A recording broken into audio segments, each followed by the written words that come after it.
right. Let's see if I can get this to work.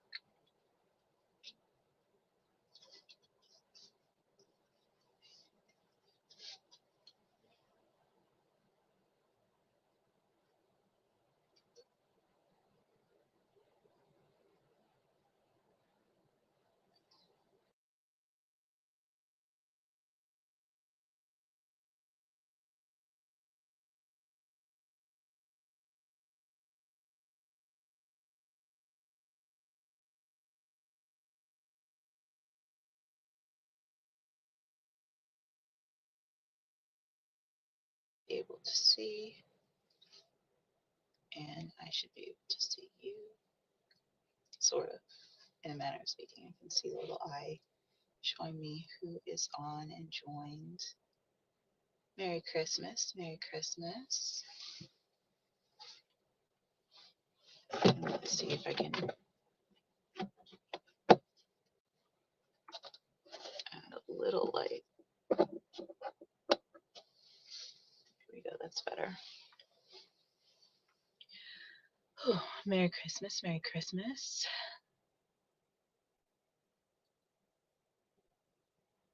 So my goal here is to be on and to be available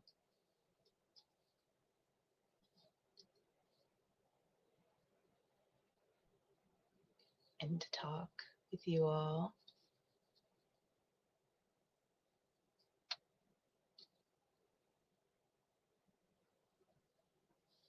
Okay, so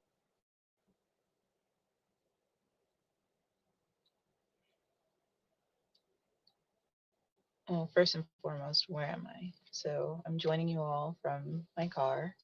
It's rather dark because it is 5:30 Eastern time. I'm in New York, so it is pretty dark at this time in December. I'm outside my grandpa's house, which is really a great place to be totally honest.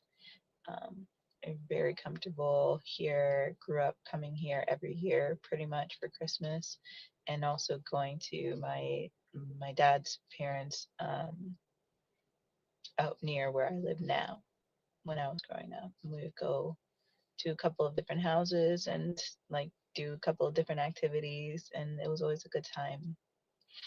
Um, well, actually, for a very long time, we went to my uncle's home, and he recently passed away, but that's where we would go most often. We would go to his house, which was up in Bedford Hills at the time, and we would all get together. And in a lot of ways, the time was very sweet and very, nostalgic and lovely. And then in other ways, it was actually pretty sad and pretty depressing, um, and pretty difficult. And that was before I even had an inkling of an idea that I would be a mom. I wasn't so sold on the idea at the time, well, really at any time in my life before having my daughter, that I was like definitely going to be a mom. I knew it was something I would be happy to do at some point in my life, but I hadn't made a decision that I was going to do that. And so, well before there was the possibility of postpartum depression, I dealt with depression itself. And it most frequently reared its head during holiday seasons, birthdays, um, really just any time where I should, quote unquote, should be happy and should be excited or engaged and exuberant are the times where I would be most aware of how I just didn't feel that way at all. Um, and this year is pretty different for me in a lot of really good ways. Even though I didn't plan on having my daughter, I found myself gleefully experiencing the absence of that sort of heavy blanket experience where I just couldn't get myself to go do something. Um, And I'm really grateful for that because it honestly was one of the hardest things growing up to find that balance, especially when all I wanted to do was kind of curl up in a ball and be like, okay, it would be fine if there was nothing else that I needed to do. Um, and so to go from that to, I guess,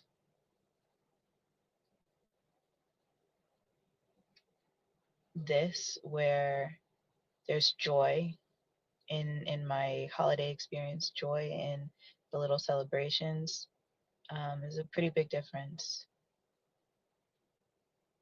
And I think a huge part of it has to do with my mindset around parenting and my mindset around being a mother in particular, as an individual who doesn't have an additional support, a second parent, who's there every day.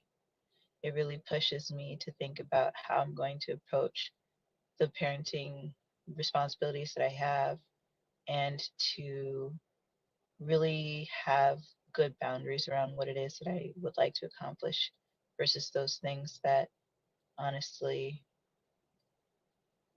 mm, are, kind of expected of us, especially of women to do. And this year has definitely been a step in the right direction as far as accomplishing that. So it feels pretty good, even though there's still way more for me to learn and for me to do in that regard.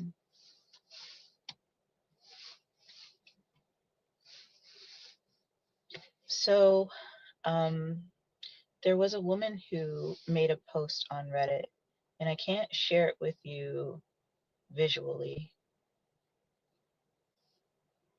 because I'm not able to share my screen from my phone. And unfortunately, since I'm not using native YouTube, I can't even kind of scroll around on my phone to show myself the exact story. So what I'm going to do is I'm going to do my best to tell you a version of that story that I read, and to share some thoughts about what I would hope for this person, um, and what I hope for each and every one of us on this holiday and every holiday, because many of us don't observe things like Christmas, but due to the commercial nature of it, hopefully, folks can see that I'm not, um, pushing one thing or another. Just happens to literally be Christmas, which is, one of the high points for depression, like I mentioned earlier. So this particular woman posted how she just couldn't do it anymore. She found herself really looking at her children, who were both very close to, well, one was only 4 months old and one was 2 years old, so both under three, two kids under three, possibly two kids under two. The other child might have been on the cusp of 2 years old. So we're talking kids that are both young enough that they could theoretically both be breastfeeding, kids young enough that neither one of them is necessarily in a daycare, especially if both parents are not working full time. And so that's a lot of time and a lot of attention that has to be given to two very different children who have some supremely different needs. A 4 month old who can probably barely be put down, and a 2 year old who may feel like, an awareness of the little one, and right, might want some additional attention, or to feel babied and coddled and cuddled and, snuggled up just like the little one. um, I myself am the mother of one who is now just recently gone, to, or just recently about to turn 15 months. um, and for us, it is a struggle to kind of meet all of her needs and also meet my needs, because sometimes I get hyperstimulated and it's just one person. So the idea of there being two little ones who both have such significant needs, both saying, hey, mm, give me your attention, give me your time, give me your love. And then also dealing with postpartum depression um, must be like waking up to Mount Everest just to get out of bed, to climb that each day and to get everything done. Um, has to be one of the more difficult things that a person could imagine doing. And we've all, gone through some pretty tough things in this life. Especially, I mean, I'm speaking from the perspective of all of us being either mothers or having been through the process of seeing our child be born or fighting, to get the legal right to adopt a child. All of that is intense, and it changes a person because we learn what it takes to bring a child into our home. So to be going through that and have your child, well, your children, have such radically different needs and then feel like your needs are not being met, and that to fulfill their needs, you have to almost go against your needs to get those things done, is to give yourself an impossible target. Because how can you as an individual hit it? And this particular mom really was pushing herself. You could tell from everything that she said. And she was doing so without without access to medicine, knowing very well that she could have negative reactions to some of the medication. And so that's part of her, her decision making process to keep herself and her children safe and happy, which was very wise and not an easy decision, especially when you know you could help yourself feel better. So when I read that story, I thought to myself, wow, here's someone who's doing absolutely everything in her power to make sure that the people around her feel loved, cared, and taken care of. And because of the possible challenges that she could face to one of the solutions to her problems, she's chosen to put aside some of her needs just to make sure that nothing falls through the cracks. And to feel alone and to feel like you can't talk about this with anyone, it can be so isolating. Now, in her case, with her story, yes, having postpartum depression and dealing with, the feeling of overwhelm and not being able to do any of your responsibilities anymore is not something that we should be carrying ourselves. But many of us are in partnerships where our partner, even if they're the most competent person in the whole wide world, it's still a very vulnerable thing to share, us being in a position where we don't feel like we can carry everything that we plan to, or we can take on everything that we put ourselves, in a position to take care of.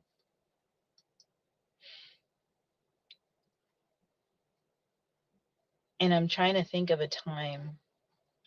It was before my domestic violence incident, before I'd moved into my apartment, but I had found it.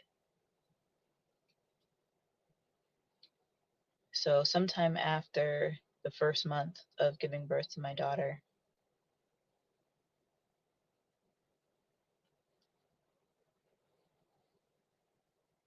and I was sleeping beside her. Well, she was sleeping beside me. I was laying beside her as she slept. And I just found myself completely zoning out.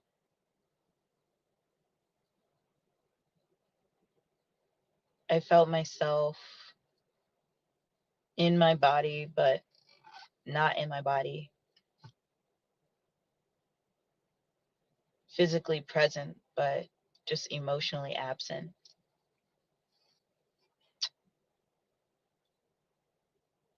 And I realized I was trying to put a bit of distance between myself and what I was feeling. And I was doing that because I didn't have anyone that I could talk to. I didn't have anyone who I could connect with, who I felt could understand what it was that I was experiencing. Because even if I knew somebody who had experienced depression, a lot of the support network that I have at my disposal are wonderful people who all struggle to talk about feelings, connect over those difficult things, just like I do. But unlike myself, maybe a lot of them also try to avoid those kind of conversations because they're so uncomfortable and because they don't always feel productive in some like capitalistic way.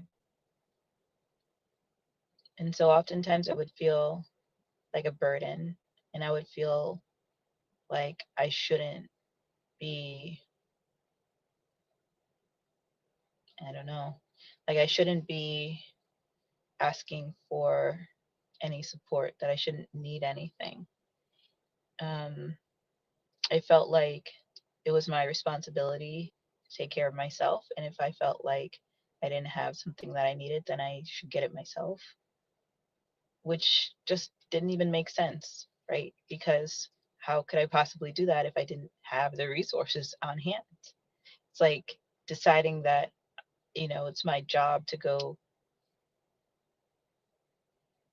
I don't know, make a meal, but I have no groceries or ingredients in the entire house or in the entire apartment. If I don't have what I need, no matter how strong my hands are, no matter how many utensils and bowls and plates I have, nothing is going to end up on them because I don't have the ingredients to make what it is that I need. And as I was zoning out into this space, and I felt myself start to drift off a bit, not in a terrifying way, like it sounds like I was going into a void or something, but I just found myself drifting off, not to sleep, just to a place of, I guess, meditative rest. I was awake, but I was not busy in my head. And I wasn't pushing away thoughts either. It was like I was between thoughts. And I stayed there for a moment. And it felt like a scalp massage, right? Where the tendons and the sinews, brings your um, everything that brings your scalp stretched tight across your head just relaxed. And I felt this sense of relief. And in that relief, I started to see a future. I started to see a plan. I started to see the immediate next step that I could take that would get me from this beautiful side room that I was, you know, given the opportunity to stay in, to my apartment, and to the many other little steps, the micro steps that I would take in between. Now, I share all of that with you because honestly,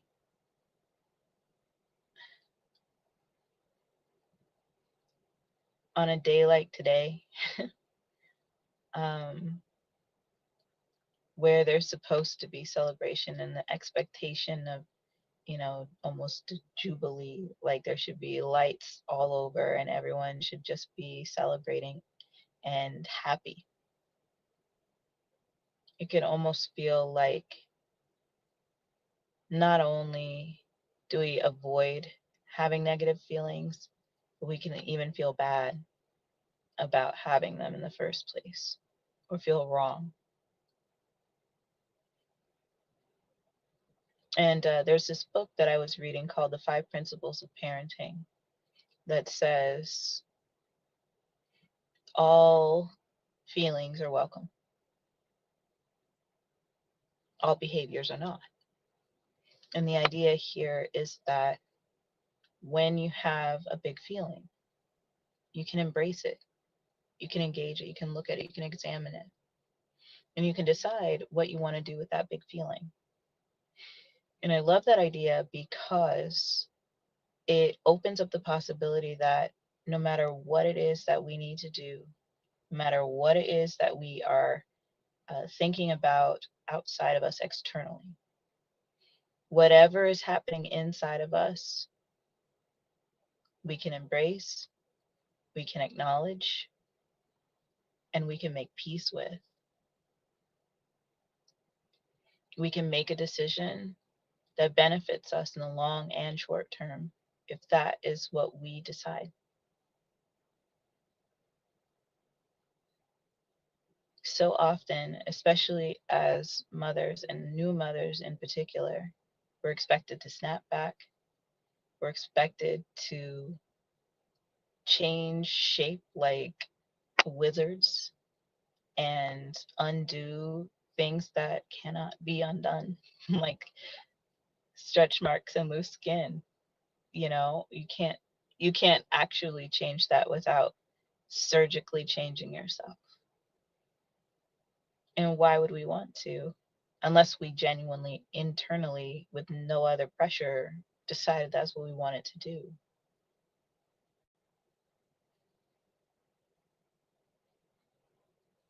So much of our challenges, especially in this space, are related to a feeling of a lack of agency, like what we choose couldn't possibly stick because other people have needs, other people have expectations, other people need us, and we'll be fine.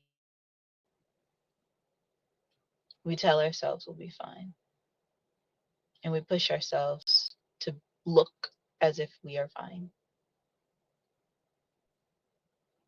And maybe for a moment, for a week, for a month, for a year, for a few years, we'll believe we are, and we'll become rigid, and parenting becomes more difficult, and being a partner becomes more difficult, and loving ourselves becomes impossible. And little by little, the small factors that we count on ourselves to offer to one another, to ourselves, we lose them because we're fine, because we're okay, because we'll be okay. Don't worry about it. But we're not in the way that we could be.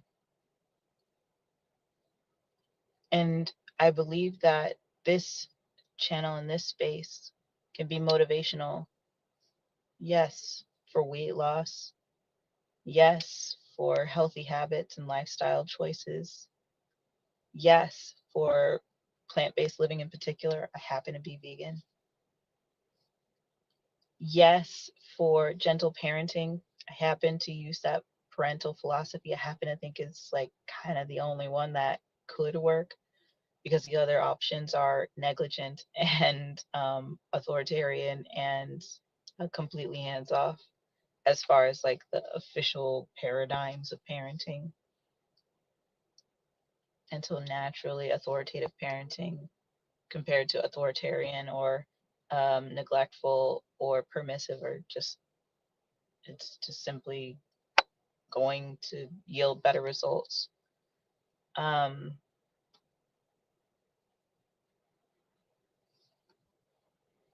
but it's more than that. I don't just want to make people who feel like they're empowered to use the tools of parenting, although I can give you those. I don't just want to make people feel like they have the tools that they need so that they can, you know, employ those tools, although I can give you those examples and support. And I don't just want us to be, empowered to have better, more productive, and emotionally aware and connected conversations with our partners, although I can offer that even as a single mother, especially as a single mother, because I'm single for a reason. It's not because nobody wants me, although maybe that could also be true, but that's not the reason. The reason is because I recognized that there was a value that I had and a desire that I had for the family that I wanted, which includes having a healthy relationship with a partner. And until I am in a situation where that makes sense, I'm going to be a happily single mother over being a stressed out, partnered single mother or solo parent who has the hope of, or expectation of somebody else stepping in. But what I really want to offer is a space where we can be gentle with ourselves and gentle with each other and start to recognize what it is that each of us needs and how we can feed each other's needs, how we can fuel each other's needs, how we can offer our best to one another. Because I genuinely believe that not only do we deserve it, but it can be extremely difficult to find. And when I say this, I mean a deep quality of connection. There's nothing that I could possibly say about, YouTube communities that already exist that I would say is like, oh, this is lacking, this is bad. No. But I think that we get hooked into, this form of parenting, that form of parenting, this is that, this is not that, and we lose ourselves in that space. And there's not a group of people who's helping to figure out, well, how do we implement this, no matter what the topic is, in terms of this postpartum experience. Sorry, I'm looking around because I heard a weird noise outside, but I think we're good. But how do we apply these principles? How do we engage as whole human beings as we raise our human beings that we make in a way that is honoring who we are, in a way that is authentic to our values? And that kind of household leadership development, that kind of bourgeois boardroom, is something that I haven't seen in YouTube, that I haven't seen be curated for people who look like me, right? And when I say look like me, I mean, yes, brown, but also single, also, Black, also mixed multiracial, also, you know, um, coming from having had really significant setbacks in life, such as experiencing homelessness, such as experiencing joblessness at different points, um, such as not just being a single parent, but a solo parent legally, and there being nobody else that this child could lean on, um, in a legal sense, and on and on. I want to create that space for us because we are top dog decision makers. We are the curators of the home that we are going to build for our families. And maybe you're married and happy, great. Then you're going to benefit from the motivation and support that I offer, even if it's anchored from a place of struggle. Yes, that's how I happen to learn it. But that doesn't mean that somebody else can't learn from my mistakes. So hang around and learn from those. Um, but I wanted to offer this space and to be here at least for this time. I know it is Christmas Day and many people are having dinner right now.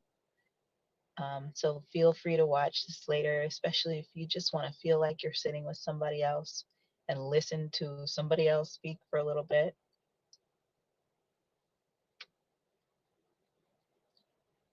I'm recognizing that for myself, I probably should hop back inside just to check on my daughter and make sure that she's all right. I had initially planned to be live streaming to you all from my living room, but since I am still at my grandfather's house and I still have a few things that I have to do before going home and taking that drive, I'm probably going to cut this a little bit short here, especially since I didn't see anyone hop in and out through the conversation here today. I'll be back on tomorrow. And then again, I'm always going to be on Tuesday, Wednesday, Thursday, 5:30 to whenever the spirit moves us. Um, at least 30 minutes, and most of the time, probably an hour of just like us connecting, reading stories, or you all submitting stories that are meaningful to you. And what I'll do is I'll just read those stories and then speak over you some thoughtful motivation, some encouragement, some considerations, and, some life. I think we all need that. And you can never have too much. And so this is the way that I would like to pour into you all moving forward, from the live videos. As you all know, there'll be one video pre-recorded every single week. You can catch, um, I believe my post date for pre-recorded content is Tuesday, but I might move it to Monday so that we have a little bit more of a spread. So I'll probably make that weekly post on Monday. And then you can catch shorts and other little, let's call them gems, sprinkled out throughout the week, sometimes multiple times a day, and sometimes, there might be a day where there's just one, but just a little reminder to let you know I'm thinking of you. And with that, I am going to hop back inside and see my baby girl. But I am wishing you all the happiest of holidays, the merriest of Christmases if you happen to celebrate. And I will see you tomorrow in the next one. Okay, bye for now.